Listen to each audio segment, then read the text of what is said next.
Bom, então, bom dia a todos. Está chegando bem aqui os ajustes. Bom, bom dia a todos que estão aqui na nossa reunião do Conselho e, naturalmente, aqueles que nos acompanham à distância. Esse debate, que é um debate muito interessante, que está colocando, na minha visão, a questão de recursos humanos no patamar onde ela devia sempre estar presente, porque o Brasil tem uma característica interessante, se planeja quase tudo e deixa-se para o final a seguinte questão, o que é que a gente precisa de recursos humanos? Então, pela primeira vez, eu creio que está sendo colocado no centro da questão, e aí eu estou falando muito mais da nossa área, da área de saúde, né? Obviamente que recursos humanos vem sendo discutido, mas eu diria que a experiência que eu tenho acumulado nos últimos anos, onde eu fui durante 1 ano e meio secretário executivo do Estado de Pernambuco, exatamente nessa área, me fez ver isso. Nós estávamos aumentando a infraestrutura, melhorando a infraestrutura, mas não estávamos dando a mesma vitalidade para a nossa questão da formação. E nesse debate, por incrível que pareça, na minha visão, nós temos muita concordância. Apesar de a gente estar aí enfrentando um debate pesado, né, todos vêm acompanhando, mas nós temos concordâncias. Por exemplo, nós todos acreditamos que os médicos estão mal distribuídos no país. Mesmo quem critica aquilo que está sendo apresentado, ele concorda nisso. Todos concordam também que a questão dos vínculos precários contribuem, de alguma maneira, para esse estado, né, de coisas. E que há, naturalmente, a necessidade que nós pensamos numa carreira nacional, e existem várias propostas, o Ministério hoje trabalha com a proposta de uma carreira nacional, que é diferente de uma carreira federal, uma carreira nacional, né, e estruturada justamente para atender a necessidade do Sistema Único de Saúde. A necessidade de melhorar a estrutura, não há dúvida alguma, né, nós concordamos. E para isso, nós também concordamos que há necessidade do aumento do financiamento na saúde. O ministro tem feito nos últimos, eu diria, meses, uma verdadeira cruzada em relação à questão da saúde, mais 10, agora com a questão dos recursos do pré-sal, e também, mais recentemente, com a proposta de que, caso haja a imposição da questão do orçamento, que é o orçamento das emendas e bancada, que 50% desse orçamento seja colocado para manutenção e custeio, de novo, dentro da área de saúde. Então, há um entendimento por parte do Ministério de que realmente precisamos aumentar a questão do financiamento da saúde. Mas não é só isso, não é só isso. Países que têm hoje um financiamento muito mais elevado que o nosso optaram por ter outras estratégias. É isso que a gente vai discutir um pouquinho aqui. Quer dizer, não é apenas o aumento da questão financeira. Nós temos que pensar de maneira mais global. Pensando de maneira mais global, nós temos uma discussão que é interessante, né? Que começa com uma discordância, que é a questão do número de médicos. Né? E a nossa discordância, ela se baseia em algumas vezes em informações que não estão bem claras. Por exemplo, na minha terra, aqui em Pernambuco, circula muito a informação de que a OMS, a Organização Mundial de Saúde, ela recomenda um médico para cada 1.000 habitantes. Olha que nós procuramos isso. Nós fomos, inclusive, na OMS. Além de óculos e tudo mais. Nos últimos 3 anos, nós temos visitado regularmente alguns países para entender como é que funciona o sistema de regulação. Não só do ponto de vista da regulação profissional, mas também da regulação da formação. E, na verdade, nunca houve esse tipo de recomendação. Não é? Outra coisa que nós temos que é diferente, e aí me permitam dizer que desde a década de 60, a França que começa a trabalhar de maneira diferenciada a questão do número, do dimensionamento da força de trabalho, já tinha verificado que existem peculiaridades na questão da força de trabalho na área de saúde, que dizem respeito à linearidade na força de trabalho, muito menos se conta por cabeça. Os países que mais avançaram contam por tempo dedicado à assistência. Por exemplo, eu sou contado, como alguns de vocês aqui, como mais um. Mas há pelo menos 4 anos que, eu digo infelizmente de um lado, mas felizmente do outro, porque eu tenho aprendido muito, eu não me dedico mais à cirurgia. Mas eu continuo sendo contado. Então, se a gente quiser refinar essa questão do dimensionamento da força de trabalho, a gente teria que incorporar esses outros elementos e não apenas contar por cabeça e muito menos contar por registro ativo, que é um outro problema. Mas isso também nós concordamos, né? A outra coisa que a gente faz no Brasil, né, e só o Brasil faz isso, a gente inclui os residentes na nossa força de trabalho. Nenhum lugar do mundo faz isso. Eles excluem o residente da força de trabalho. Por quê? Porque eles estão em formação. E depois eu vou mostrar também um quadro que eu achei interessante. E, naturalmente, nós não temos ainda, estamos criando uma plataforma de recursos humanos que tenha essa abrangência, que possa dar esses olhares. Também. Né? Não ficar apenas no olhar puramente da contagem por cabeça. Então, quando nós vamos para o diagnóstico, nós temos várias fontes, né? Inclusive a fonte do Conselho Federal de Medicina, que é uma fonte muito importante e que mostra coisas muito interessantes. Naturalmente, os dados da Organização Mundial de Saúde e outros dados. E aí vem um dos pontos de discórdia, né?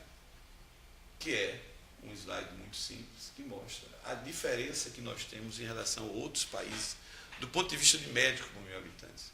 E não vamos aqui discutir por 1.7, 1.8 ou 1.9. A verdade é que nós estamos abaixo, né, de vários países.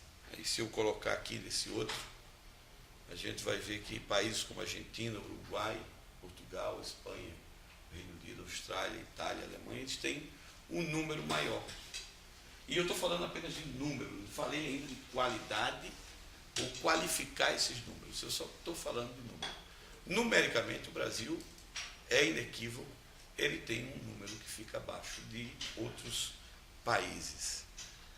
O país que a gente geralmente gosta de se comparar, o Brasil gosta de se comparar, é o Reino Unido, né? Que é um conjunto, vamos dizer, de países. O Reino Unido ele tem 2,7 e estão trabalhando para chegar a 3 até 2020. Né? Por quê? Pela peculiaridade do próprio sistema, que eu diria que é o que está mais próximo do nosso. Não é igual, não é similar, mas é o que está mais próximo. E você vê que países como o Chile, que tem que seria aquilo que algumas pessoas dizem que é o recomendado, né, pela Organização Mundial de Saúde, recentemente estão produzindo um trabalho semelhante ao nosso, exatamente igual ao nosso, que ele chama de estudos de brechas, né, e oferta e demanda de médicos especialistas no Chile. O Chile, inclusive, recentemente, há mais ou menos 4 anos, teve uma grande polêmica, porque ele resolveu importar da Espanha anestesiologistas, por absoluta carência de anestesiologistas no país. E outras especialidades além da anestesiologia. Mas o Chile assim o fez. Se a gente for olhar, então, para o Brasil de um modo geral, a gente encontra uma situação também muito diversa, que nós concordamos a questão da distribuição, da má distribuição. E aí a gente vai ver que tem estados, né, como o Maranhão, com 0,58 de médicos por 1.000 habitantes. E vamos ter estados onde você ultrapassaria a média brasileira e muito, quase o dobro daquilo que seria a média brasileira. Então temos aí uma situação que é uma situação que temos que ter alguma intervenção. Se nós considerarmos também uma evolução, e aí veja que coisa interessante essas duas pirâmides, ou quase pirâmides, né? mostrando do lado esquerdo o ano de 2000 e lado direito o ano de 2010, como começa a mudar a composição, não apenas de gênero, da nossa força de trabalho de médicos, como também o próprio formato da nossa pirâmide, onde mostra para os demógrafos claramente que há um envelhecimento, houve um envelhecimento da nossa classe, da nossa força de trabalho médico, e que há um aumento, naturalmente, né, com a entrada das mulheres no mercado de trabalho. Isso é um fenômeno mundial, eu diria. Há hoje, de fato, no mundo todo, uma maior inserção das mulheres dentro da profissão médica. O que leva, e aí vou fazer um adendo aqui a uma discussão que nós tivemos no Conselho Geral de Medicina no Reino Unido, o pessoal que trabalha com força de trabalho, de mostrar que eles têm um problema grave na mão. Porque as mulheres têm um ciclo de trabalho diferente por conta da idade de procriação. E também por conta lá, estou falando lá, pode ser que aqui seja completamente diferente. Mas lá elas têm uma expectativa diferente ao trabalho, ao número de horas trabalhadas.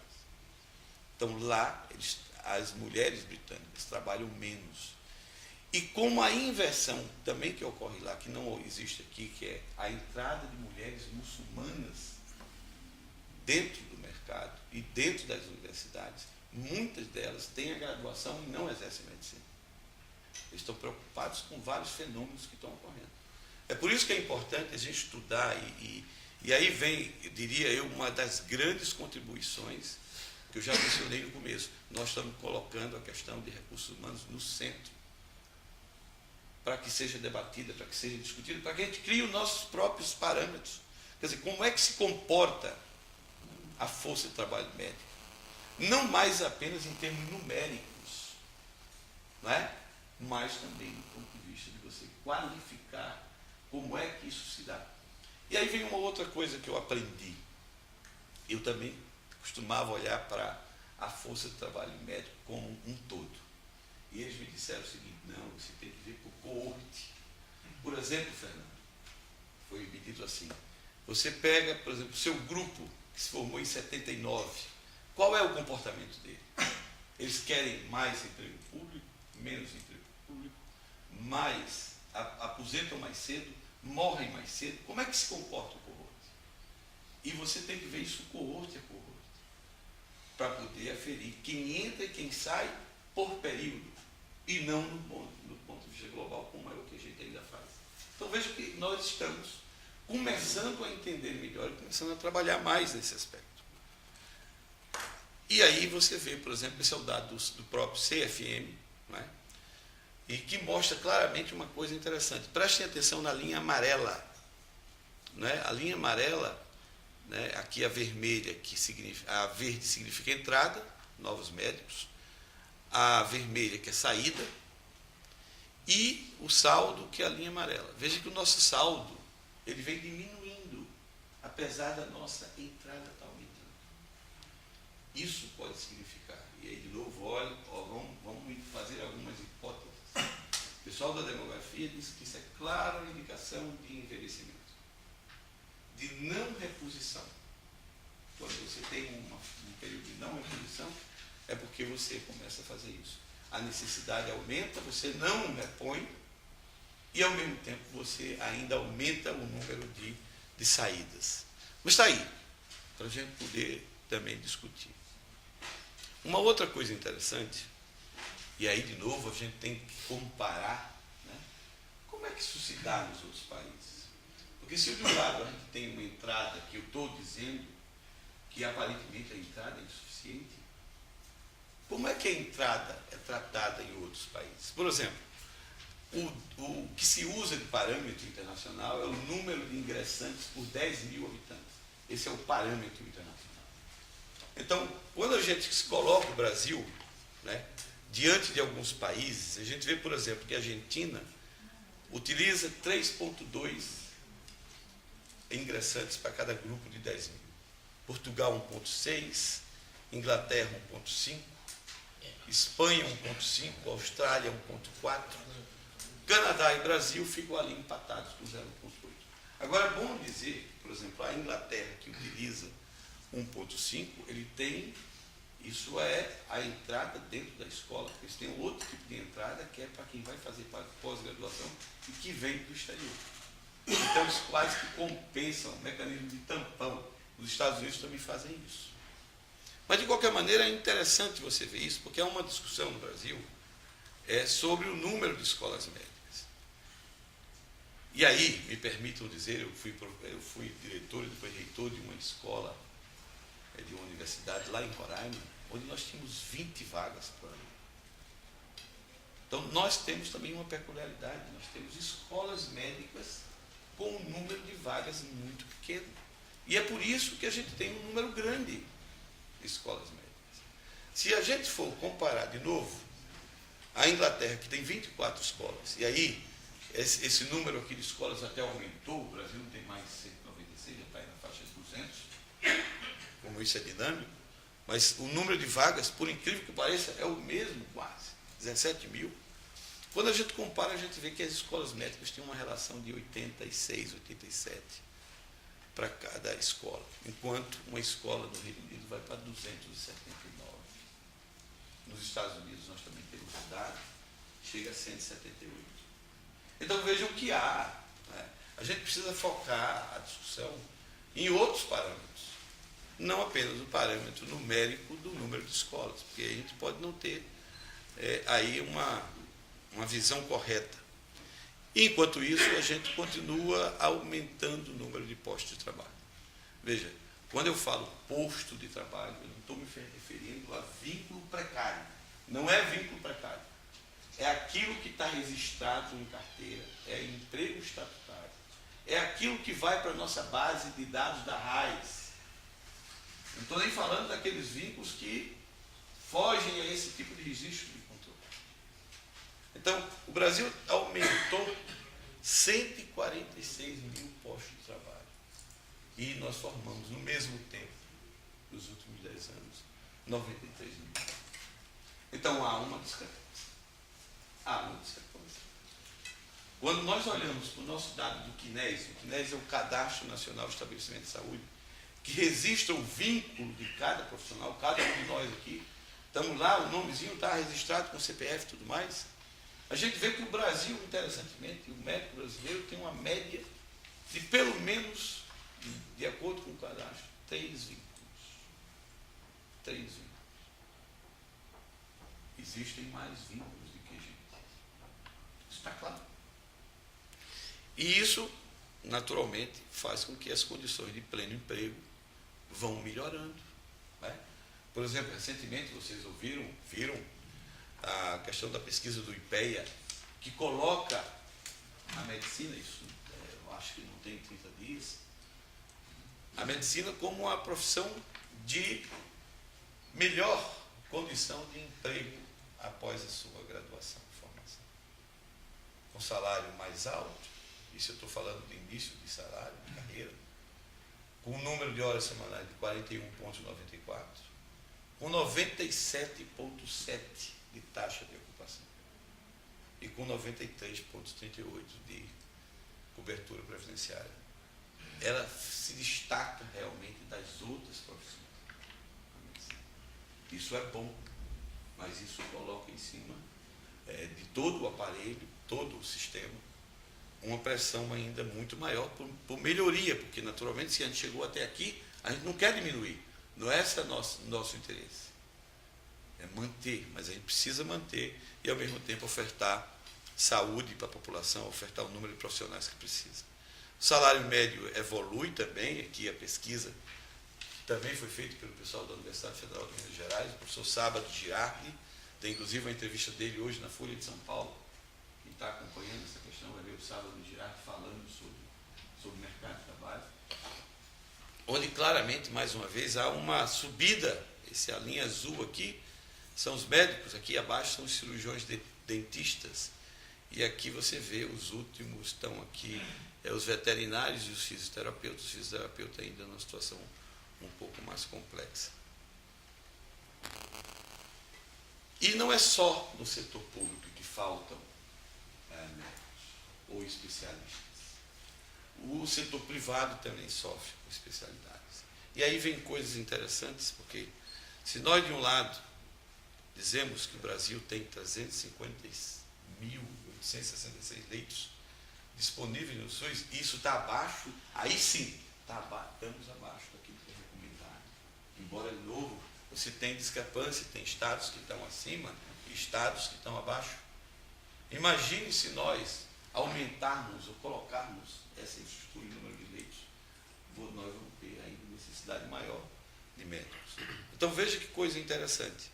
A população usuária exclusiva do SUS, em 10 estados, estão abaixo da média recomendada, que é de 2 a 3 leitos por 1.000 habitantes.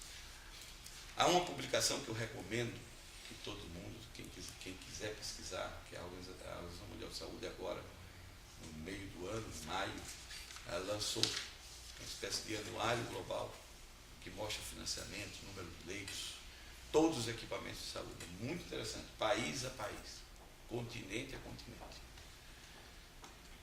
E aí nós temos um outro dado. Você veja que a situação, quando a gente pega um dado, que é o dado da OMS, e trazemos para o Brasil, a própria Folha de São Paulo fez uma pesquisa que nós consideramos interessante. Ela pegou o nosso DataSUS, ela pegou os dados que estão abertos do DataSUS. E ela viu o seguinte: o crescimento de médicos no país foi de 13,4%, de maio de 2008 a maio de 2013. Em comparação, houve um acréscimo de 17,3% de leitos hospitalares. Aumentou o número de estabelecimentos médicos, em termos de 44%. E o número de equipamentos de saúde também aumentou. E ele coloca a distribuição aqui de equipamentos de saúde por médico, mostrando claramente, e aí vem os locais mais carentes. Mas isso está, como eu disse, dentro de um grande esforço. Há um grande esforço do Ministério atualmente para poder completar e aumentar essa rede, que é a rede devotada à atenção primária. 7,4 bilhões estão em execução. Embora dentro disso aí também tenham obras em hospitais, obras em UPAs, unidades básicas de saúde. Então, tudo distribuído, que vai, inclusive, aumentar ainda mais a nossa demanda por médicos. E, com o programa, com o lançamento da medida provisória, mais 7,5 bilhões foram alocados para isso.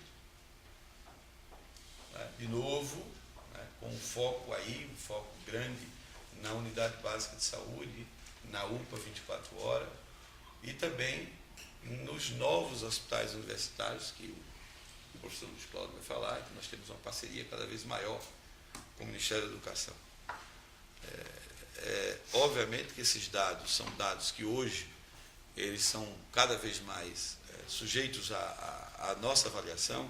Você vê dados que comparam o Brasil com outros países em termos de especialista, por especialidade, por 100.000 habitantes. Veja que isso eu vou deixar aqui, porque eu acho que é importante, porque pode servir de melhoria do nosso programa. No final do dia, eu diria que a população entende também que precisa de mais médicos.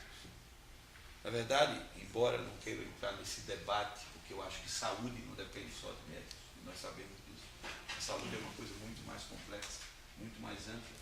Mas a população ainda entende que a saúde é dependente do médico.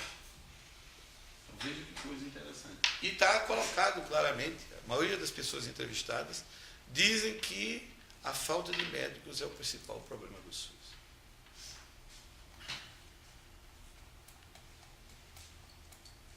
O bom ou o ruim disso tudo, eu estou entrando na segunda parte, a parte final, é que nós não estamos sozinhos nisso.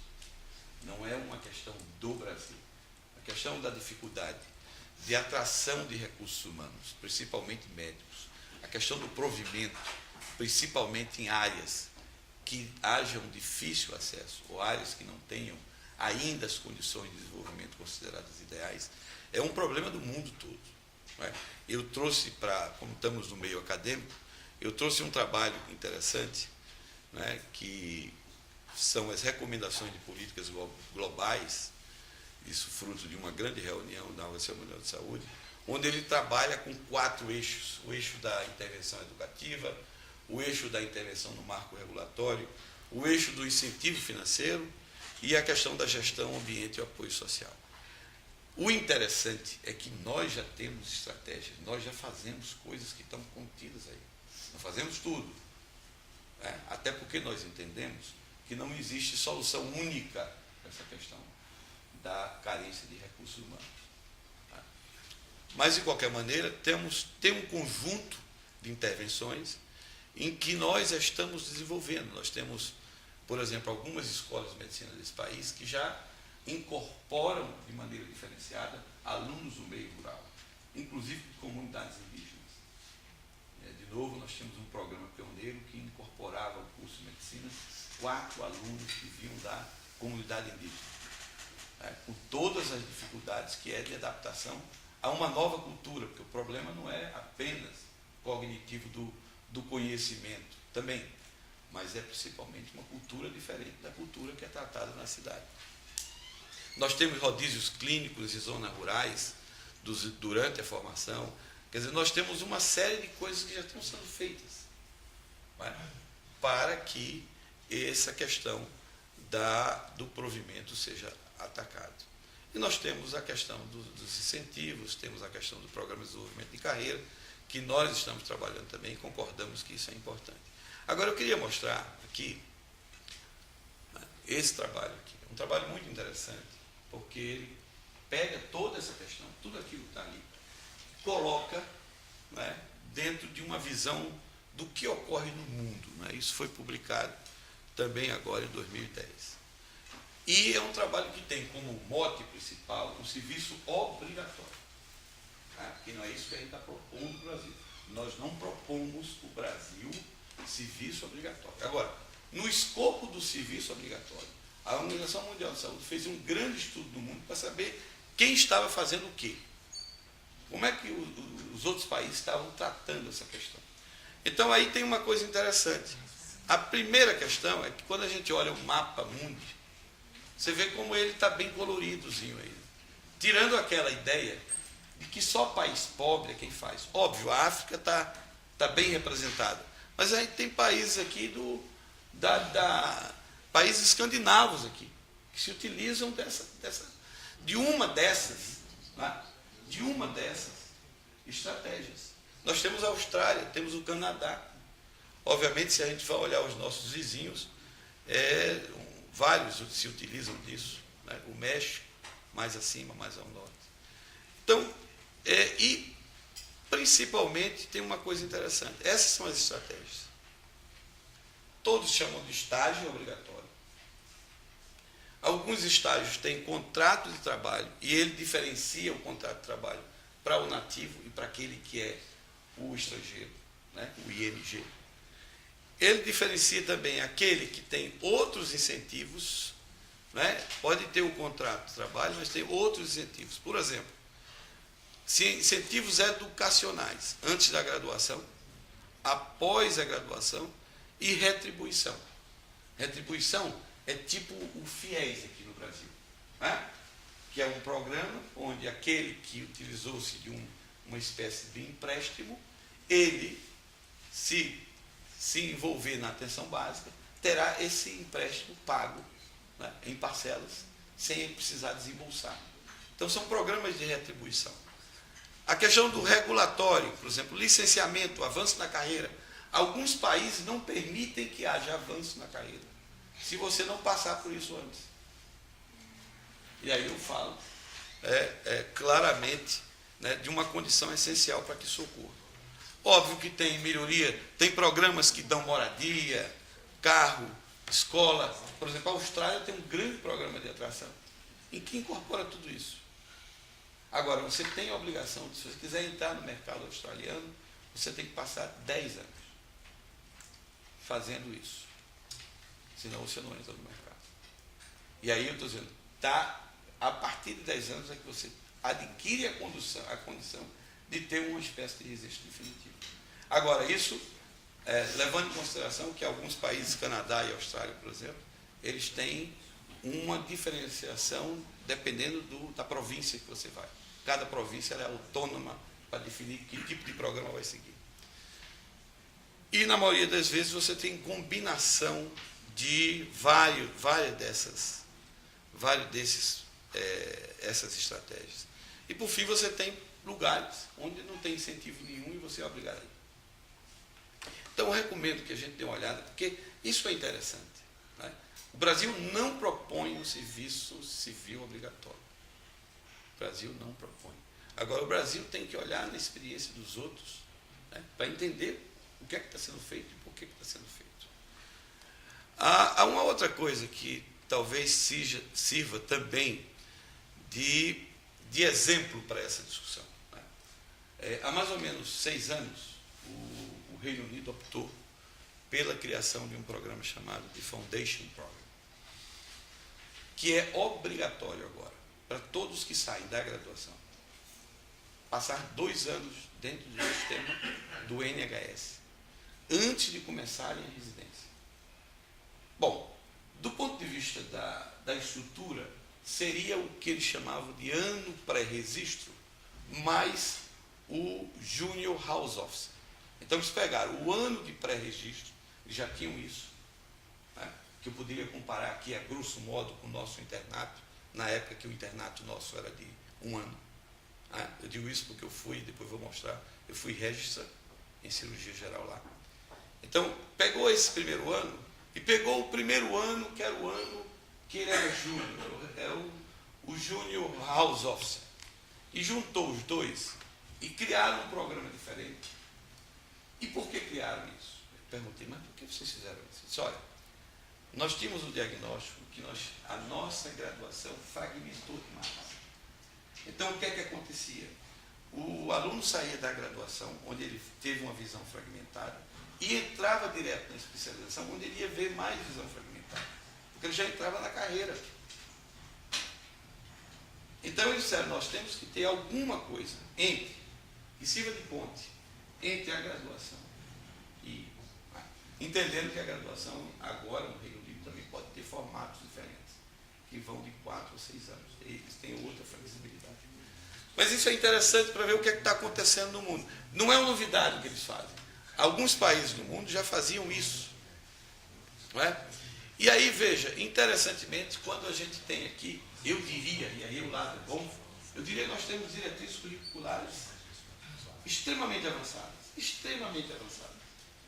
Nós temos diretrizes curriculares que falam da atenção à saúde, mas falam também da capacidade de tomada de decisão, de comunicação, de liderança, de administração e gerenciamento e de educação permanente. A grande dificuldade é que, apesar disso tudo, a gente continua especializando precocemente na graduação e na pós-graduação. Nós continuamos, não é um diagnóstico meu, isso é um diagnóstico compilado que vem desde 90 com o Sinaem. O Sinaem já dizia isso. Né? Nós temos uma outra coisa, que o MEC resolveu atacar de frente, né? Que é a abertura dos projetos de curso que eram espontâneos. E agora a gente está dizendo, não, nós vamos ter que dar uma visão global para esses projetos. Eles não podem mais ser de natureza puramente espontânea. Nós tínhamos um padrão de vagas por conta disso, de concentração de vagas, e uma desigualdade muito grande na concentração, na distribuição. E uma coisa importantíssima, uma desconexão entre aquilo que o sistema precisa e aquilo que o sistema forma. Agora, veja que esse era o mesmo diagnóstico do pessoal do Reino Unido, e olha, estou falando do Reino Unido, quando eles resolveram fazer aquilo que eles chamavam de segundo ciclo, ou o Foundation Program, que é uma coisa específica. Então, nós temos, de fato, um aparelho formador complexo, nós temos um sistema formador que a formação ocorre predominantemente, mais de 90%, no ambiente de trabalho no setor público. E aí veja como é interessante, porque nesse debate, quando se falou nesses 2 anos, né, que se disse que seria no SUS, houve uma crítica muito grande, como é que pode ser no SUS? Mas já é do SUS. Já é do SUS. Já é, não estamos inventando nada. Já é do SUS. Né? Talvez não chegue a 1% aquilo que é feito fora do SUS. falando do ponto de vista de formação. O Estado paga pela formação de graduação, e aí era interessante, quando eu levo isso aqui, foi levado para eles lá, numa reunião que nós tivemos em Londres, que alguns países fizeram, e nós fizemos uma amostra de como funcionava o nosso aparelho formador e a nossa regulação da formação. Eles disseram, olha, quer dizer que vocês pagam pela graduação e pela residência, mas não dizem quantos querem, não dizem o que é que querem, não dizem onde querem. Que sistema de regulação? Esqueça. A outra coisa é que o nosso processo de avaliação, aí vem uma coisa engraçada. Eu digo isso com uma tranquilidade muito grande, porque eu venho envolvido em questão de avaliação de ensino médico há algum tempo, né? Participando de comissão de especialistas, desde o Provão, do ENAD, do INEP, sendo avaliador, visitando escolas, discutindo o aprimoramento do mecanismo de avaliação, mas é interessante, nós não temos ainda, e eu vi isso agora recentemente na Holanda, algo que conecte aquilo que o sistema quer, aquilo que o sistema precisa, aquilo que a população precisa. Nós não temos isso na avaliação. A avaliação ela é muito boa, e isso é uma visão particular minha, quando você trabalha as questões acadêmicas, ela é muito boa. Mas como é que isso se conecta com a necessidade da população? E as universidades são autônomas para definir onde está, os estados são os principais empregadores e a gente não conversa um com o outro. Essa confusão toda, ela está propiciando uma conversa. Não é mais a conversa minha e do Luiz Cláudio, do MEC com o Ministério da Saúde, porque esses estão conversando há muito tempo. Mas é a conversa da ponta também, porque temos que começar a conversar. Não podemos ter ideias tão diferentes, porque as ideias devem convergir. E aí tem coisas que eu vou deixar aqui, né, que são peculiaridades, onde nós financiamos e não integramos com a carreira, né, e a questão do número de profissionais. E aí vem uma coisa interessante, para finalizar. Essa é um desenho de estrutura. Não estou dizendo que é o desenho de estrutura que o Brasil deve adotar ou que seja o desenho ideal, mas é um desenho de estrutura. E você tem um contínuo que é importante entre a escola médica, os anos de fundação, a questão do marco regulatório, registro provisório pleno, e a questão do treinamento na especialidade. Você tem claramente definido qual é o emprego e o status regulatório em cada fase dessa, e você tem um padrão educacional, e você tem quem avalia esse padrão educacional. Você tem, então, um modelo que, se a gente fosse colocar de maneira linear, se comporta dessa maneira. A escola médica, 2 anos de fundamento, e aí você divide o treinamento de IGP, que hoje está em 40%, todas as vagas, o treinamento de especialidade, e aí eu estou colocando em cor diferente, porque aí onde entra o estrangeiro, é aqui onde entra o estrangeiro. O treinamento nuclear, isso para o formado lá, onde passa o treinamento nuclear e depois vai para a especialidade. E aí vem uma outra diferença, né? Você vai ter que passar pelo treinamento nuclear, aquelas que são especialidades básicas. Se eu quero ser cirurgião oncológico, eu vou passar por cirurgia geral. Não tem jeito de entrar direto na cirurgia oncológica. E você tem, que eu não sabia, me disseram, algumas posições que você não precisa de treinamento. O cara vai ser assistente a vida toda, se quiser. Embora muitos deles migram depois para posições de treinamento especialista fora desse modelo aqui, desse sistema. E aí você tem o especialista no hospital e aqui do outro lado você tem o médico de família ou o GP. Você tem hoje, no Brasil, algo assim. Você tem uma escola médica de 6 anos, tem o registro pleno, e aí você tem 3 opções. Você pode ser médico, né, com plenos direitos, você pode resolver ir para a residência médica, até porque não tem residência para todo mundo, né, ou você pode, depois de um certo tempo, requerer a especialidade através de exames. Né? Naturalmente, não com treinamento formal, mas naturalmente tendo que demonstrar uma certa capacidade naquilo que se pretende. Né? Não só do ponto de vista cognitivo, mas também do número de procedimentos e tudo mais. Mas esse é o modelo brasileiro, né? E você tem um certificado e você termina, aí acabou, não tem muita integração com a educação continuada, com a educação permanente. Nós teríamos então um quadro mais ou menos assim, que é um pouquinho diferente, né? Eu quando comecei a ver isso aí, que a gente fez algumas simulações, eu disse, bom, isso é uma bagunça, né? Tá? Mas na verdade não é bagunça. Quem trabalha com teoria da complexidade sabe que isso é auto-organização. As coisas se organizam mesmo que a gente não organize. Vai haver algum padrão de organização. E esse é o nosso padrão de organização. Porque cada um pode ir para o que quer, na hora que quer e quando quiser. É muito bom, por um aspecto. Mas, por outro, cria uma instabilidade no sistema muito grande. Então, nós podemos começar a trabalhar a partir daí.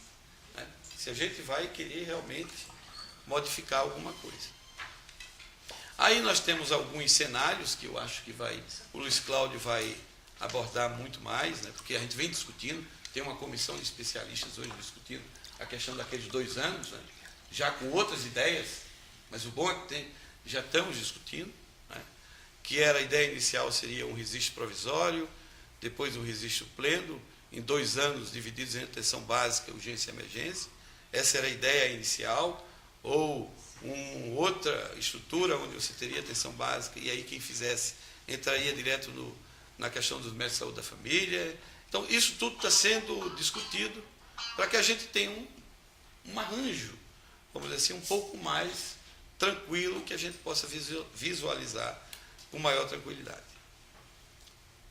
E aí, de novo, mostrando o que ocorre no mundo, né? Estados Unidos, África do Sul, Cuba, Portugal, Bélgica, número de anos de formação, né? O modelo proposto do primeiro ciclo, segundo ciclo de pós-graduação. E aí, nós diríamos que essa, na minha visão, seria a medida mais estruturante.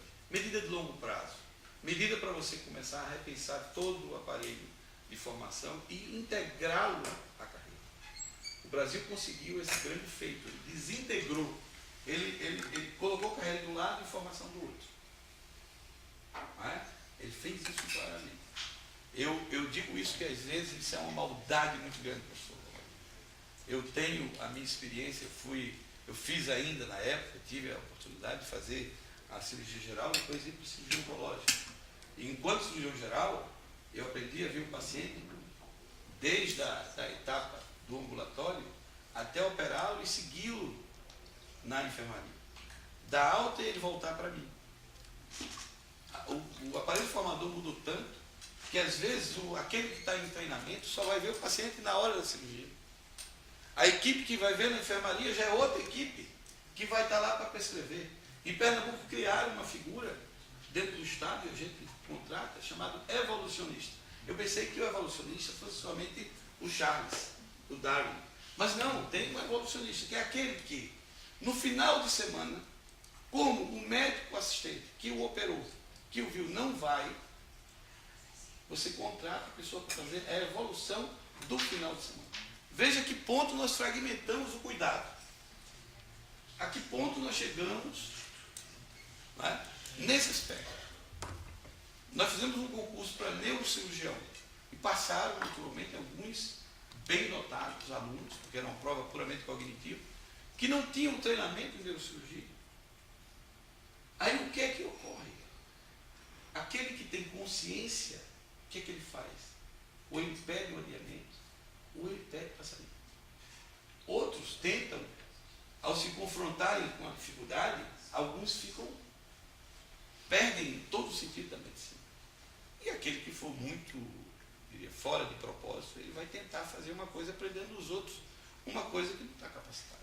E o Estado não tem nenhum poder, porque, na verdade, ele teve o direito de fazer o concurso a partir do momento que ele era médico. Então a gente tem que repensar carreira e formação. Nós começamos uma experiência lá de a entrada na carreira ser pela residência médica. Por uma razão muito simples. O número de pessoas que a gente aposenta por ano em cirurgia é o número de pessoas que a gente coloca para dentro da residência médica. Então vamos casar as coisas. garante a reposição e garante que aquele que entrar na carreira está preparado pela formação. Então, isso é importante e é estruturante. Por isso que eu gosto mais dessa parte, parte da estruturação. Tem a parte, naturalmente, do provimento daquilo que é o estado de emergência que nós consideramos que existe hoje dentro da saúde do Brasil, principalmente na atenção básica. Então, para esse estado de emergência, a gente já vem trabalhando com alguns modelos. O Provab foi um modelo. Modelo voluntário. Modelo voluntário. Não é obrigatório. Provab é um modelo voluntário. Esse ano, inclusive, passando para ter uma bolsa que eu diria que é substancial, enquanto bolsa, de 8 mil, já com a sinalização de passar para 10 mil. Mas seria ter um edital específico para chamada de médicos brasileiros a trabalharem especificamente na atenção básica, onde esses locais fossem periferia de grandes cidades, municípios do interior, regiões do Nordeste, Norte e Nordeste, principalmente, embora a gente saiba que bolsão de pobreza tem. O Brasil ele é tão desigual que mesmo em regiões que são regiões mais desenvolvidas, você vai ter um bolsão aqui ou lá de pobreza. Com a bolsa de 10 mil, mais ajuda de custo, um período de 3 anos, conferindo um curso de especialização por universidades públicas. Então, essa é a ideia que está contida. Nesse primeiro momento, eu já vou passar para alguns, para vocês terem uma ideia do que aconteceu. 18.450 médicos se inscreveram, naquele período que ficou aberto para médico brasileiro. Desses, 16.530 tinham registro no Brasil, porque isso começa a cair, porque algumas inconsistências foram verificadas dentro da questão do cadastro, e aí você vai eliminando. Desses todos aqui, somente 3.981 terminaram o cadastro, porque o cadastro naturalmente exige dados. Desses, 2.379 fizeram uma escolha, é outra etapa. Então foram alocados 1.851, homologaram, porque tem uma outra etapa onde a pessoa que está interessada, ela tem que dizer que quer ir para aquele lugar. E finalmente, nós tínhamos até o dia 13/8, 1.096 que homologaram a participação. Vai começar agora. A gente ainda tem a próxima etapa, que é saber quem vai chegar. Quem de fato, depois de todas as etapas, a gente tem ainda. Mas é para que a gente tenha uma ideia do que ocorreu com os nossos médicos brasileiros. Outra vertente, é a vertente dos médicos estrangeiros. E, de novo, foi feito um grande estudo, não tem nada que começou hoje, onde nós procuramos saber o que é que ocorria em outros lugares do mundo. E aí a gente se assustou. Eu particularmente, eu sabia que tinha muitos estrangeiros no Reino Unido, mas 37% da força de trabalho ser composta por estrangeiros é um número grande, muito grande. Agora, tem uma razão histórica e cultural para isso.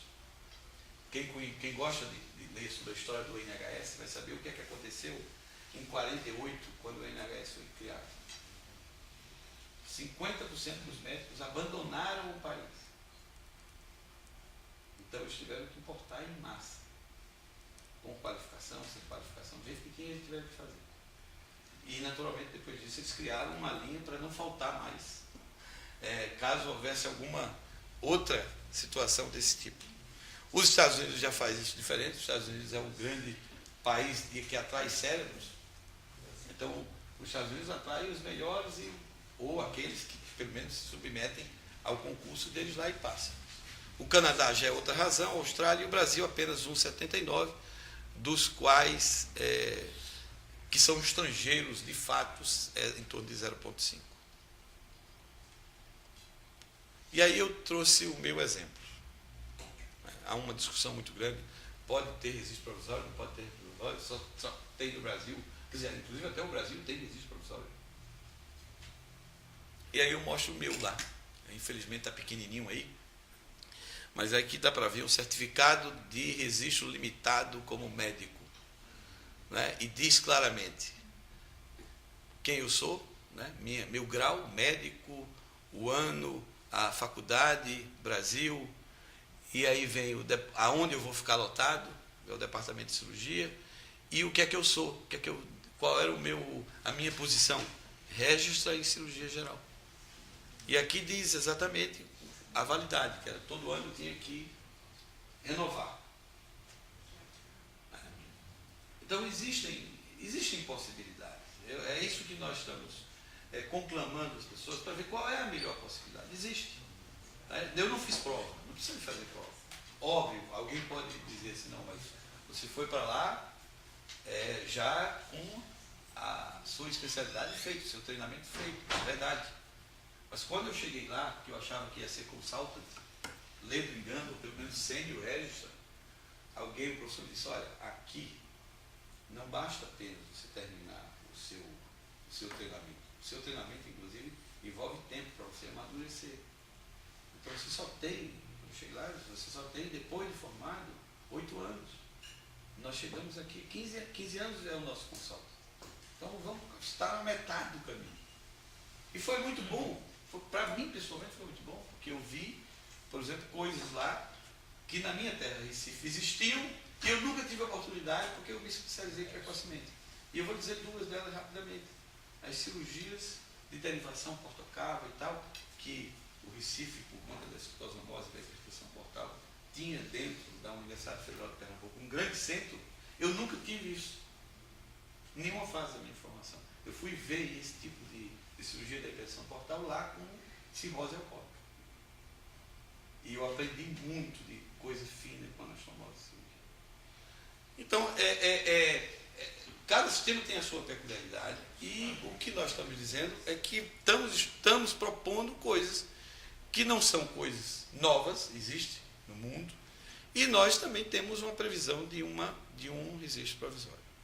Aqui é a nossa questão dos médicos de revalidação, né? Você vê que há um pico aqui em 2004 e depois com o início da revalida cai um pouco, né? Cai um pouco aqui, e a gente está verificando, porque há uma crítica ao revalida, do qual eu não pactuo, de que o modelo ele apenas surge para poder evitar a entrada de médicos. A gente tem que ver aqui também, incorporar outros dados, mas de qualquer maneira é uma fonte ao CFM e a gente está verificando, está tentando detalhar o que está acontecendo realmente aqui. Principalmente quando você leva em consideração o dado americano, né? 62% daqueles que fazem exame de certificação nos Estados Unidos passa, nós menos de 10%. Então, ou só vai para lá os bons, ou só vem os ruins para aqui. Alguma coisa está acontecendo, a gente precisa saber o que é. Então, os médicos estrangeiros, esses são os critérios, né? Para vagas não preenchidas por médico brasileiro. Está bem claro, o ministro coloca várias vezes, né? Tem que ter habilitação para o exercício da medicina no país de origem. Isso inclui uma série de requisitos e declarações, né, do próprio órgão que registra lá de que não há nenhum problema de natureza ética ou criminal. Essa pessoa realmente tem que vir em outras bases. Naturalmente tem que ter conhecimento em língua portuguesa, e uma coisa que é excludente é que não pode vir de nenhum país com uma taxa de médicos abaixo da brasileira, porque a gente estaria canibalizando o sistema, e existe inclusive um acordo na OMS para que isso não ocorra. Óbvio que outros países fazem sem nenhum problema, mas o Brasil não fará. Há uma previsão de 3 anos, como eu disse. O registro profissional ele é de caráter provisório, e aí vale-se dizer por que a gente está procurando um registro provisório. A partir do momento que ele tem o revalida, e a gente não quer o revalida, é o melhor mecanismo que nós temos até agora, tá certo? Não apenas para trabalhar a qualidade, mas também para fazer com que aquele que passa no revalida possa exercer medicina no país como um todo. Mas aí que vem o problema. Se ele pode exercer medicina no país como um todo, eu não posso obrigá-lo a ir para ele lugar. Os outros países, quando se utilizaram do mecanismo de trabalhar áreas de carência, eles utilizaram o registro provisório. Todos eles. Olha, o registro é para aquilo. É mais ou menos aquilo que ocorreu comigo ali. Eu só podia fazer ato clínico, ato médico cirúrgico naquele hospital. Eu não poderia ser aproveitado para nenhum outro hospital no Reino Unido. Só naquele hospital. Isso, e naturalmente, naquele hospital você tem uma supervisão. Que é isso que está sendo colocado. Né? Acolhimento, avaliação por 3 semanas em Universidade Pública Brasileira. Nesse momento, o estrangeiro ele pode, durante esse período de avaliação, ser considerado inapto. A gente está trabalhando isso muito com as universidades, existe um programa específico. Né? Ele pode ser considerado inapto e aí a gente manda ele embora. Não interessa ter alguém aqui que vai nos dar problema depois. Né? Mas a gente começa a mudar a cultura, é isso que eu chamo a atenção de vocês. Na verdade, isso é uma grande transformação, do ponto de vista da mudança cultural. Se vão entrar 10 ou 3 ou 4 mil no final do dia, isso é uma coisa que nós vamos ver como é que se comporta a realidade brasileira.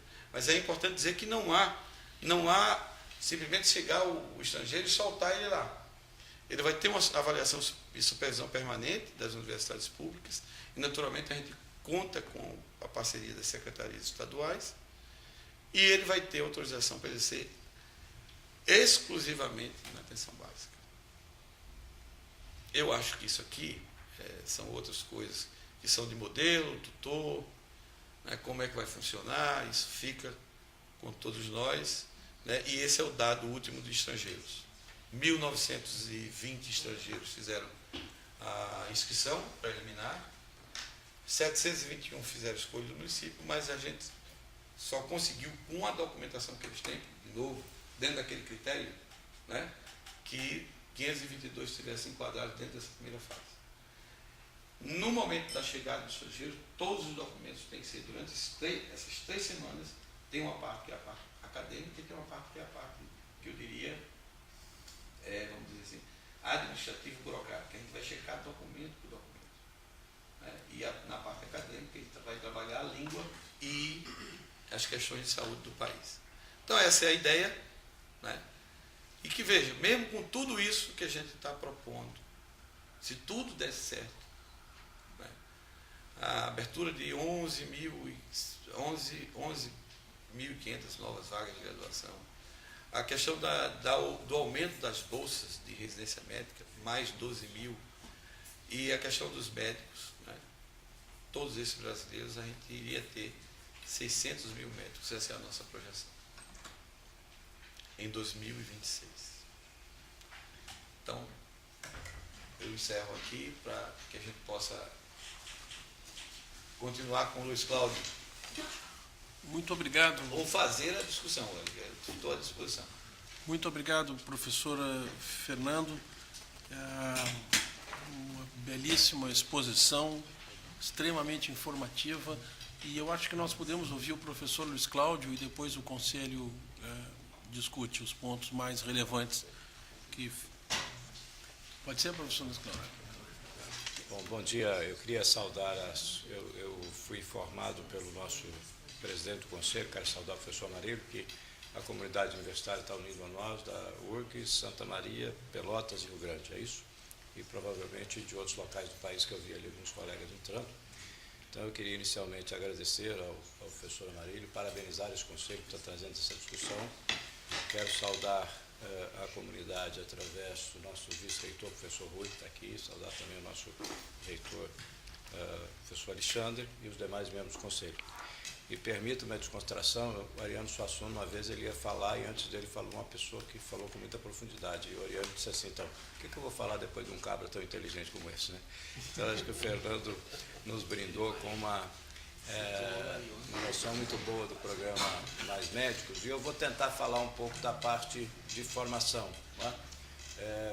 Talvez alguma coisa em comum, e eu quero dizer, Fernando, do diálogo que tem havido nos últimos anos, que era uma demanda nossa da comunidade universitária, de reitores, né, de professores, entre a saúde e a educação. Isso realmente se consolidou muito com os ministros Luiz Mercadante e Alexandre Padrilha, né? Isso é bom para o Brasil. Esse diálogo tem sido realizado de uma forma muito intensa entre as equipes técnicas, entre os dois ministros. Bom, só para se ter uma ideia, né, aí estão os últimos dados. Brevemente agora nós vamos estar soltando o nosso censo 2012, nós estamos finalizando, tem algumas modificações, porque o Fernando abordou isso e é verdade, o Brasil expandiu as suas vagas de medicina. Ali vocês estão vendo, na linha verde, o número de vagas, matrículas do curso de medicina, tá? Embaixo são vagas, na verde nós temos matrículas. Então nós tínhamos em torno de 55.500 matrículas em 2000, passamos para 108.000 matrículas no ano de 2011. Nós tínhamos ingressantes, vagas ingressantes, em torno de 8.000, passamos para 14.000. Então nós tivemos um avanço importante, um avanço que foi feito por diversas formas, mas que com certeza contribuiu para a melhoria. E o quadro, vocês observaram que o Fernando mostrou um quadro muito interessante que nos mostra a demografia, que aliás o Brasil está vivendo essa janela demográfica, nós estamos nos envelhecendo como um todo, não é? E nós temos que nos educar de envelhecer, quer dizer, a nossa janela demográfica aí, ela pode ser um pouco estendida se nós fizermos o trabalho da educação que vem sendo feito pelo governo, mas enfim. Veja que se nós pegarmos ali, nós tínhamos 8.000 ingressantes em 2000, esse profissional que entrou em 2000, ele se graduou aí provavelmente em 2006, né? E aí vocês vão ver que realmente esse profissional de 2006, e antes disso o número de vagas era muito menor, é por isso que há o envelhecimento, a entrada era muito pequena, né? Então nós tínhamos uma entrada pequena, evidentemente a graduação, esse profissional está aí, e aí vai ocorrer realmente esse envelhecimento. O Fernando também já mostrou esse quadro, mas é importante. Quando a gente olha ali aquele aumento, mesmo com todo esse aumento, o Brasil tem 0,84 ingressantes por 10.000 habitantes.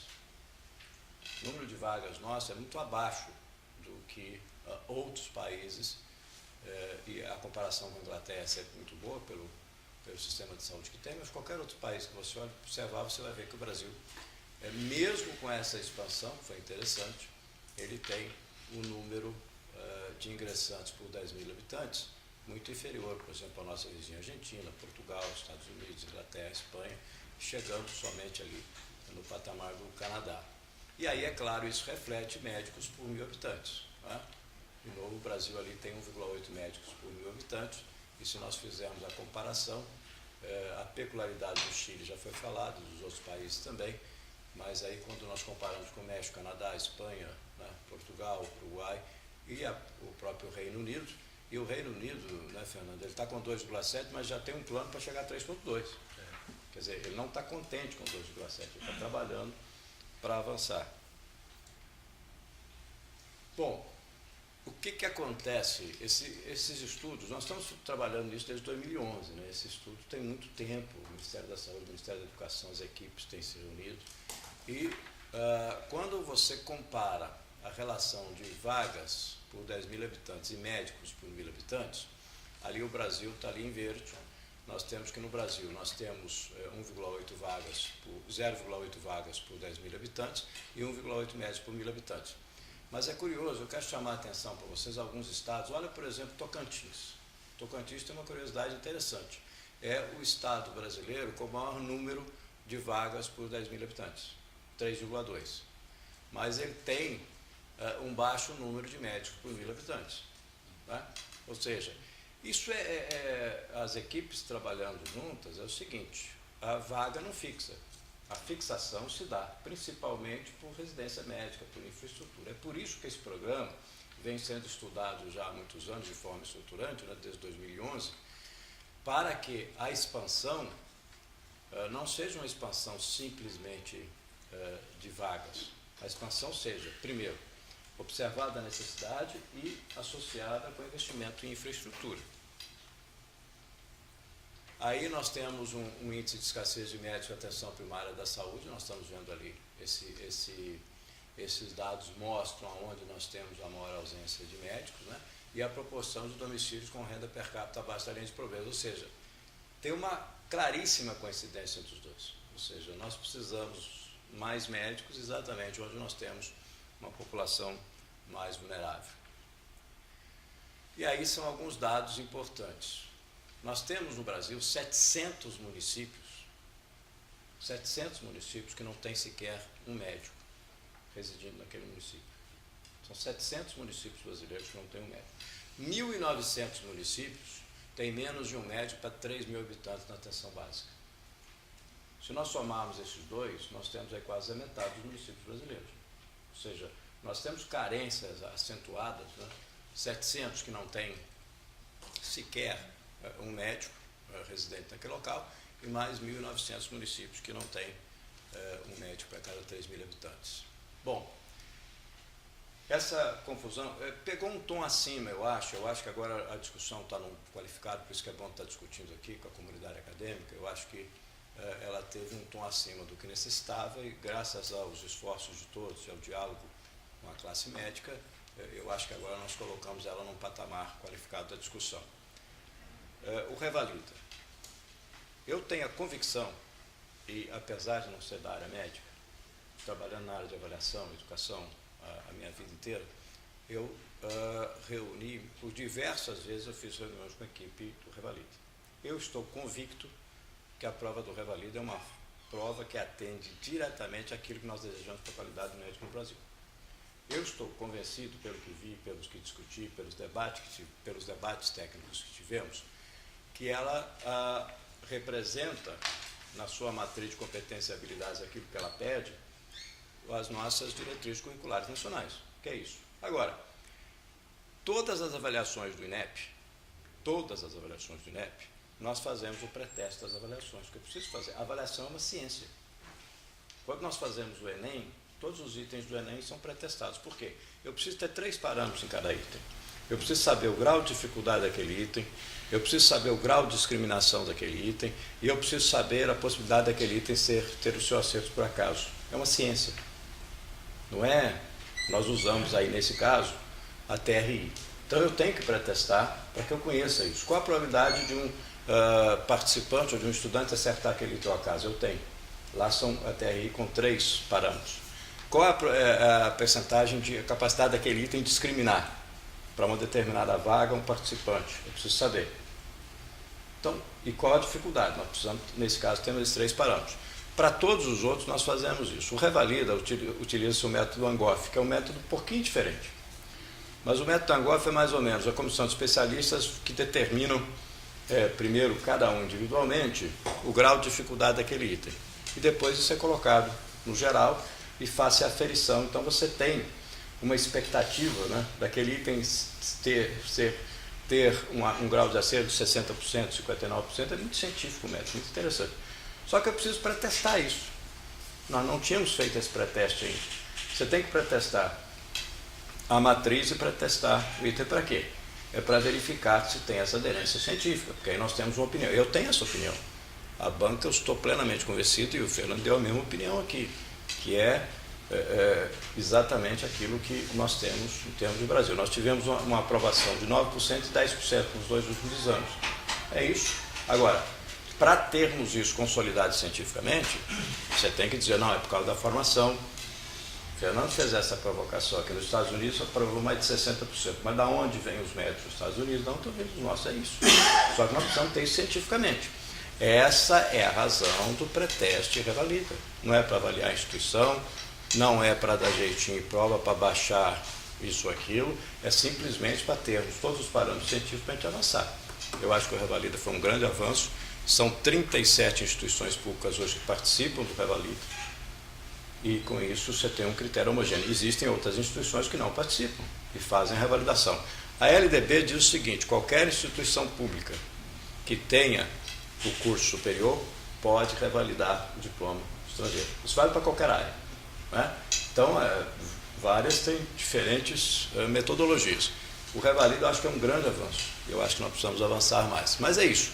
Quando você faz o Revalida, é a lei, é uma lei nacional.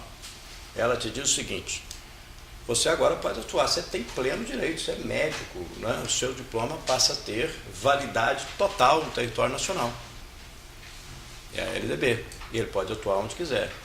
Então ele pode ir para um consultório particular, ele pode ir para um hospital privado, ele pode querer atuar somente no plano de saúde, ele faz o que quiser. O governo brasileiro resolveu fazer, não é? Em uma questão emergencial, o programa Mais Médico é diferente.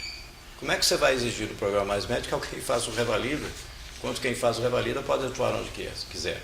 Aí você tem um programa de interesse nacional. Então o Revalida diz o seguinte: o médico vai atuar para ter uma atuação restrita nas áreas de escassez de médicos, né? As periferias, enfim, onde se define as necessidades por um período fixo exclusivamente no SUS. E o médico diplomado no exterior só poderá ocupar as vagas se não for preenchidas por médicos brasileiros. Então é completamente diferente. E todos esses critérios que o Fernando já colocou, ou seja, tem que ser formado numa universidade lá de excelência de qualidade no exterior, tem que ter pleno exercício da medicina no exterior e vai atuar ali por um período limitado recebendo essa bolsa do governo brasileiro. Então são duas coisas completamente distintas e que não se excluem, não são excludentes, elas se complementam. Nada impede que o médico está ali depois, se ele quiser ter atuação plena, que ele faça o revalida. Isso é uma decisão íntima dele. Mas o programa do Estado brasileiro agora, que terá qualidade monitorada, como o Fernando já disse, pelas universidades brasileiras, as universidades públicas, as universidades federais vão estar monitorando, esse médico vai ser recebido pelas universidades, durante esse período ele vai passar por supervisão dessas universidades, então tem o padrão de qualidade, tem toda a conferência, só que são programas distintos. Bom, aí o Fernando já falou sobre a questão das nossas universidades, né? Isso aí foi ampliado um pouco, porque é preciso dessa participação das nossas universidades. Ela vai oferecer o serviço de tutoria e supervisão, né? Então ela faz lá na CESU a sua inscrição junto ao Ministério da Educação, ela vai indicar um tutor e 3 suplentes, né, que vão atuar nessa tutoria e supervisão. O tutor vai receber uma bolsa e será selecionado uma IFE por cada estado. Quer dizer, isso aí nos dá a garantia de qualidade, né? Porque nós sabemos o compromisso com a qualidade que tem as nossas instituições federais de ensino superior. Aí depois tem aquele caso, porque o Fernando falou do lado do médico, mas tem também as instituições vão fazer a sua filiação junto aos municípios selecionados, né? E aí depois tem a adesão da seleção. Esse calendário foi um pouco alterado, né? Nós temos uma pequena alteração nesse calendário, mas a essência é a mesma. E aí depois nós temos o termo de adesão definitivo entre o MEC e a instituição para o início de trabalho, capacitação, acolhimento e monitoramento do trabalho de supervisão. Nós devemos ter o primeiro, deve ser agora no início de setembro, nós vamos ter já a avaliação, está previsto para cerca de 700 médicos, inclusive de língua portuguesa, né, que é uma comissão coordenada pela Federal de São Carlos, mas com outras instituições estão fazendo. Então veja, o que nós estamos querendo dizer aqui, eu acho que vocês têm convicção disso, é que tem uma qualidade, tem todo um cuidado, tem todo um critério, né, dentro de um programa emergencial. Então, está sendo feito com muito zelo e muito critério. Esse número, em termos de formação, falar um pouco de formação. Durante o ano de 2011 e 2012, nós conversamos muito com a equipe de especialistas, né, e agora 2013, liderada pelo nosso ex-ministro, um dos maiores profissionais de medicina desse país, o Adib Jatene. O Adib Jatene fala muito de formação, como todos têm preocupação com a formação. E quando você olha o mundo, né, o que o mundo faz em termos de formação, o que o Brasil faz em termos de formação, nós temos uma série de modelos aí no mundo, e vocês estão vendo ali os 7 primeiros modelos, nós temos uma formação de 7 a 8 anos, né? Estados Unidos, África do Sul, Cuba, Portugal, e depois temos ali 7 anos, França, Chile, Grécia, e temos o modelo brasileiro.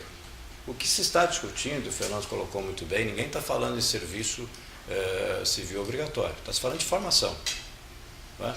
Nós precisamos fazer uma revisão, uma discussão sobre a formação médica no Brasil. Há um consenso que sim, e é boa essa discussão, né? Então isso está sendo feito, quer dizer, o que está se discutindo é formação. E aí que veio a ideia do segundo ciclo de formação no SUS, né? Se vocês observarem a medida provisória já deixa lá essa abertura para essa discussão, inclusive para ser já visto como residência. A medida provisória não foi nada de improviso, ela já foi planejada, discutida nesse sentido. Olha, vamos estender 2 anos na formação, 6 mais 2, ou já vamos refletir para ela fazer parte da residência. Está avançando bastante, né? As discussões têm sido muito boas, muito positivas, mas o importante é que trouxemos à tona a questão da formação. Uma frase que o doutor Adib já tem repetido muito é que o médico ele precisa ser, antes que tudo, especialista em ser humano, conhecer o ser humano, né? E depois pegar esse risco da especialização muito precoce. E o ministro Padilha fala uma coisa interessante, que vocês são da área, sabem melhor ele, evidentemente, na área, ele diz o seguinte: olha, dificilmente um médico hoje, um estudante, ele consegue acompanhar um parto do início ao fim, durante a sua formação. Ele consegue depois acompanhar um ano de vida da criança, ou ele dá outro exemplo, olha, dificilmente ele consegue verificar se um organismo reage bem, por exemplo, a uma medicação para diabetes, ou seja, esse acompanhamento, não é, pode ser melhorado com a formação. Então, a ideia é um componente curricular, o curso de graduação em medicina, e aí, veja, só para aqueles que iniciaram em 2015, mas de novo está em discussão, atuação na rede de atenção básica, pagamento de bolsa, supervisão acadêmica, desenvolvida na região de saúde próxima ao curso, e programa de residência médica. Então está em estudo, está aprimorando, mas é uma questão de formação, não se trata de serviço civil obrigatório, né? Aí é importante, porque eu acho que às vezes nós perdemos um tempo muito grande de entender o que nós temos agora para discussão. Porque disseram, por que mandou medida provisória? Mandou medida provisória porque se nós estamos pensando num programa que se iniciou em 2015, você tem que ter uma medida provisória para quem for entrar, ele saber, se ele for entrar no curso de medicina, o que vai acontecendo. Mas a medida provisória não significa que não haja discussão, ao contrário, veja, nós vamos ter no Congresso Nacional 120 dias. Então está sendo discutido pelo Congresso Nacional, tem 120 dias, 4 meses, tempo suficiente para nós amadurecermos, e o Congresso Nacional com muita responsabilidade tem se debruçado sobre isso. E além disso, no caso de formação, nós aqui como educadores, como universidades, ainda mais importante, são 180 dias do Conselho Nacional de Educação. Então não tem nada sendo feito às pressas, não é? É ao contrário, é com muita reflexão. O Conselho Nacional de Educação já está se debruçando nas diretrizes curriculares nacionais de medicina, ouvindo as pessoas para, num prazo de 120 dias, dar essa a ideia do que vai acontecer, não é?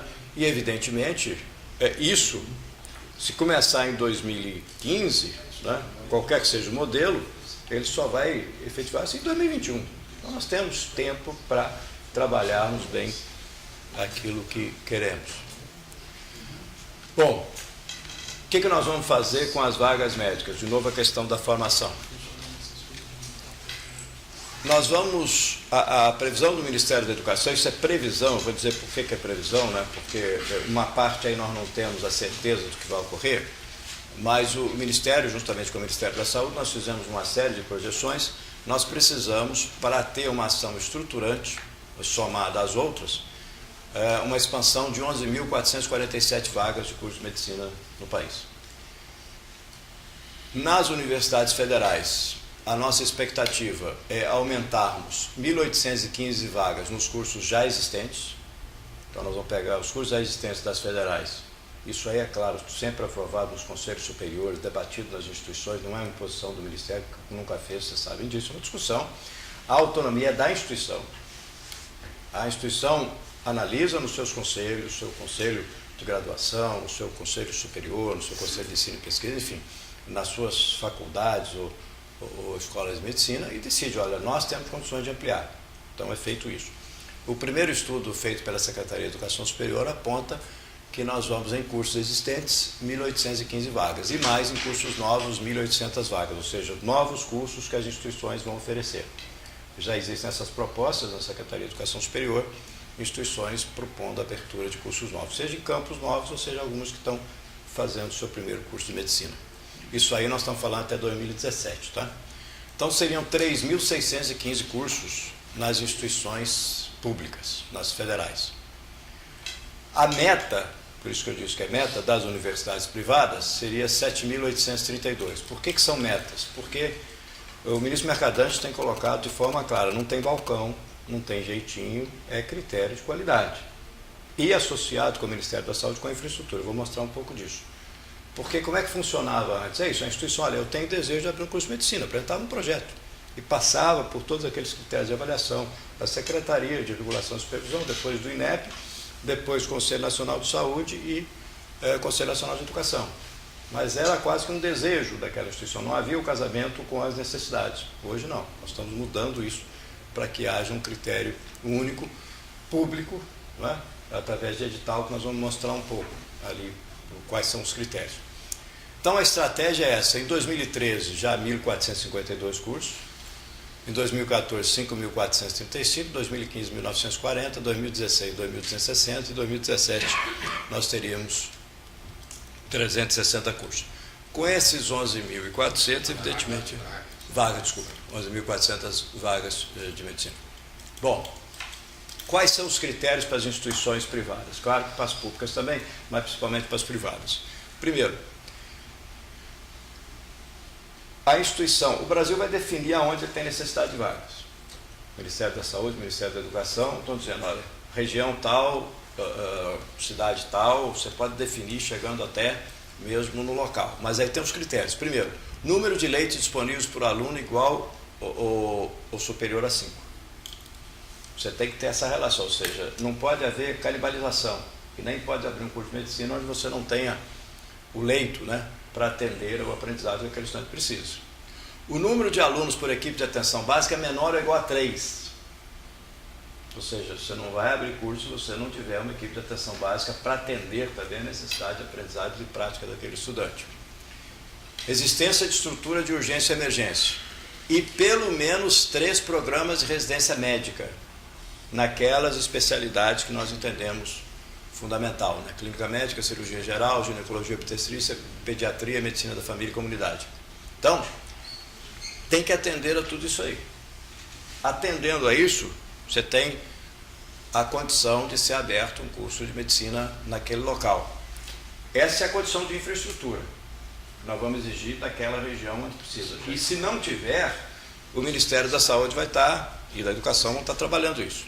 Bom, aí a instituição de ensino superior, a instituição privada deseja fazer um curso ali. Como é que ela faz? Primeiro, todos os seus indicadores de qualidade vão ser observados. Tem que ter qualidade. Tá? Nós estamos falando aí de qualidade, se você pensar em IGC, o conceito de curso, ou CPC, superior a 3, 4, 5. Né? Evidentemente, sempre o maior tem maior pontuação na avaliação. Experiência acadêmica, atuação regional, curso na área de saúde, especificamente medicina. Experiência em gestão de saúde. Então, tudo isso vai ser analisado naquela instituição. Aquelas condições de infraestrutura, mas a condição de instituição. Vai ser aberto o edital. E as instituições vão ter que apresentar projeto pedagógico, os professores vão atuar no curso, qual a infraestrutura, toda essa experiência. Nós vamos fazer a avaliação e, a partir daí, você tem uma definição qualitativa. O que prevalece é a qualidade. Então vai ganhar, vai ser o edital público. O Ministério da Educação e da Saúde abre para 50 vagas de curso de medicina no local X. Edital público, está ali. Várias instituições podem apresentar suas propostas. Vai ser analisado por comissões especialistas, verificar se atende às condições. Os critérios econômicos serão critérios de desempate. Critérios econômicos serão critérios que serão considerados. O que é critério econômico? É o seguinte: menor relação do valor da semestralidade por aluno. Dentro daquela qualidade exigida, o que você está falando em termos de semestralidade, em termos de pagamento? Percebe? Não é decisivo. Não é que quem oferecer um curso de menor preço, não é isso, porque você tem uma relação com a qualidade. Predominante é a qualidade. E segundo, a maior contrapartida do setor privado é investimento para o SUS, que você vai estar utilizando o SUS. Qual é o retorno que se dá hoje? Então isso vai ser contabilizado dentro desse critério, né, de avaliar o que é feito, o que será proposto pelas instituições. Para fixação, nós mostramos aquele dado de Tocantins, mas de outros estados. Então, o que vai estar sendo feito pelo Ministério da Educação e Ministério da Saúde? Criação de 12.372 vagas de residência, principalmente nas áreas básicas que nós falamos há pouco. Então, tudo isso é feito de uma forma conjunta. E agora, já em ponto de aprovação, a instituição da Bolsa Preceptoria. Porque nós precisamos ter profissionais da rede para participar da formação de médicos. E havia essa carência, né, e uma demanda grande da Bolsa Preceptoria, principalmente das federais que não têm hospitais universitários. Essa então é mais grave do que o caso, não é? Mas, enfim, para todas nós estamos criando essa Bolsa Preceptoria. Um ponto importante agora, nós vamos estar comemorando agora 1 milhão de contratos do FIES. O FIES hoje, nós já temos mais de 24 mil estudantes de medicina atendidos pelos FIES. Isso é importante porque nós temos aí um outro perfil, né, do estudante. E no FIES você sabe que nós temos uma coisa muito interessante em relação à medicina, para a medicina e para a licenciatura. O estudante que fizer medicina pelo FIES, porque já é um juros negativo, né, 3,4% ao ano, o FIES, com toda aquela carência para pagamento. Mas se ele for atuar no SUS, ele recebe abatimento de 1% ao mês da sua mensalidade. Ou seja, em 100 meses ele não paga nada.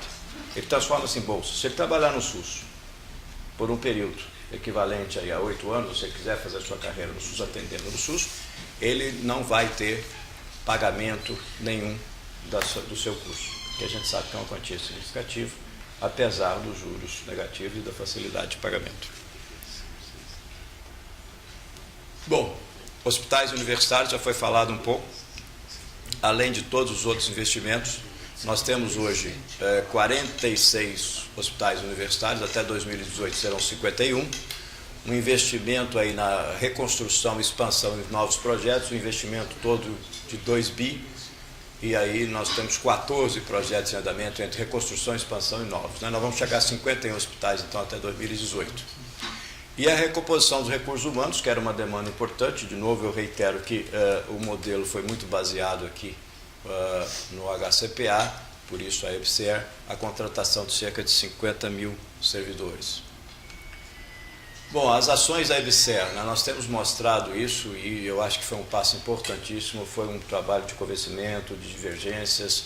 Vocês se recordam, eu estive aqui, eu estava na Secretaria de Educação Superior, estivemos aqui com parlamentares, com a comunidade científica, mostrando que realmente você pode fazer uma empresa, no caso da EBSER, 100% pública, 100% SUS, totalmente comprometida com a academia, ou seja, sem tirar a autonomia, ao contrário, preservando toda a autonomia institucional no que se refere ao ensino, pesquisa e extensão nas áreas médicas, e ao mesmo tempo dar a flexibilidade que nós precisamos para o gerenciamento, né?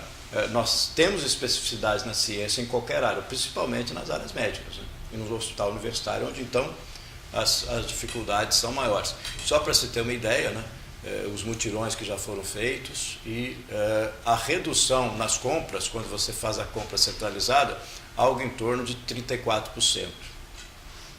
Né? Ou seja, os números estão aí para mostrar que é uma decisão acertada, você deixa de ter aquela precarização do trabalho, porque você passa a ter os servidores efetivamente, né, contratados, e você tem um compromisso com a sociedade, 100% pública, 100% SUS, e consegue fazer um hospital que tem agilidade, com muita gestão, respeitando toda a autonomia universitária, mas ao mesmo tempo conseguindo atender e ensinar. Né? E aí está tendo toda uma capacitação da rede, de novo, o aplicativo de gestão dos hospitais universitários, né, que é muito daqui, isso tem sido feito, e eu acho que a EBSER está aí se consolidando. O Zé Rubens tem feito um belíssimo trabalho lá com sua equipe, para a gente consolidar cada vez mais a EBSER. Aí só para se ter uma ideia, né, olha o que você pega mamógrafo, né, você tinha uma cotação, o valor inicial, quando você não faz a compra centralizada, 204 mil, conseguiu comprar por 92 mil, ou seja, uma redução de 55%.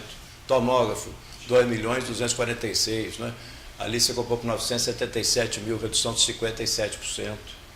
Então veja, você tem, para o país, né, você tem uma economia muito clara, né, que pode evidentemente ser aplicado em outras áreas. Então, na realidade, o que nós estamos mostrando aqui é um programa estruturado, importante para o país. Nós temos o convencimento disso, Ministério da Educação, Ministério da Saúde. E para ser realizado, né, primeiro, as discussões, os debates têm que ser tem que colocado no nível exato, não pode, né, passar do nível que nós gostaríamos, principalmente no nível qualificado. E eu acho que agora nós estamos chegando nesse ponto. E ele precisa efetivamente da participação das instituições federais de ensino superior, né, porque esse programa é essencial que tem, até porque é um problema do país, é um problema nosso, e as instituições, principalmente aquelas excelências, não podem ficar de fora, porque senão, como é que vai ser resolvido? Nós precisamos resolver com a participação, com as discussões, com as divergências, com as colocações. Eu acho que o diálogo tem sido bom, tem amadurecido bastante, e eu quero, de novo, deixar à disposição de vocês tanto o Ministério da Educação quanto o Ministério da Saúde, né? Nessas rodadas de debate continuarão. É importante vocês participarem nesse período no Congresso Nacional e no Conselho Nacional de Educação. Agora, nós não temos dúvidas, pelos números que o Fernando mostrou, pelo sentimento da nossa população, que nós precisamos de ter mais médicos. E para isso, o que você faz? Você atua estruturalmente com programas como estão sendo colocados aqui, de formação e de abertura de vagas com critérios, mas ao mesmo tempo tem uma questão emergencial, porque cada vaga dessas 11.400 que nós vamos abrir é no mínimo 6 anos para o profissional estar atuando, né? E nós precisamos atender principalmente esses municípios. É importante dizer, um programa completamente republicano. Eu tive a oportunidade de estar no lançamento desse programa em Minas Gerais, representando o ministro Mercadante, e o secretário Elvésio representando o ministro Padilha. Prefeitos de todas as matizes políticas, não há politização do programa.